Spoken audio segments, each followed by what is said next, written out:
Guillaume Costedoat, vous êtes ingénieur conseil chez Nataïs. Nataïs, c'est le leader européen du popcorn et vous êtes actuellement toujours en quête de nouveaux producteurs. Oui, alors on est en pleine expansion depuis plusieurs années. On est sur des augmentations de surface chaque année d'environ 200-300 hectares.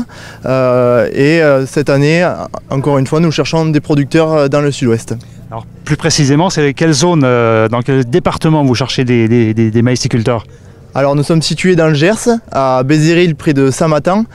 Nous sommes à environ 40 minutes à l'ouest de Toulouse et nous cherchons des producteurs dans un rayon de 180 km autour de ce site, c'est-à-dire qui va des Landes jusqu'au Tarn, en passant par le Tarn-et-Garonne, toute la région Occitanie et la zone de Quercy. Alors un mot sur la valeur ajoutée, qu'est-ce que vous garantissez aux futurs producteurs qui viendront signer chez vous? Alors aujourd'hui nous on garantit un prix et une marge brute plus élevée que sur du maïs conventionnel.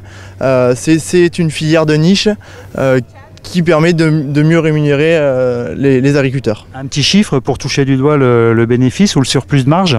Alors à peu près sur le département du Gers, entre un maïs conventionnel et un maïs popcorn, on sera sur une marge brute plus élevée de 300 € à l'hectare pour du maïs popcorn.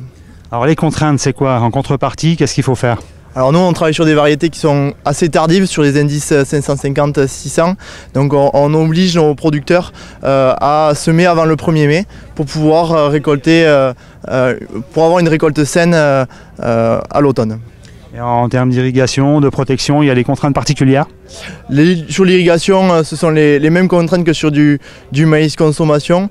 Donc après, ça se mène de la même façon, à part cette date de semis qui est plus précoce.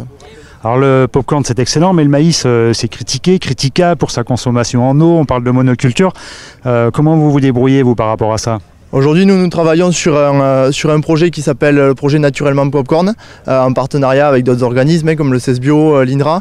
Le but étant de rémunérer le carbone stocké dans le sol par les agriculteurs en payant vraiment ce carbone stocké.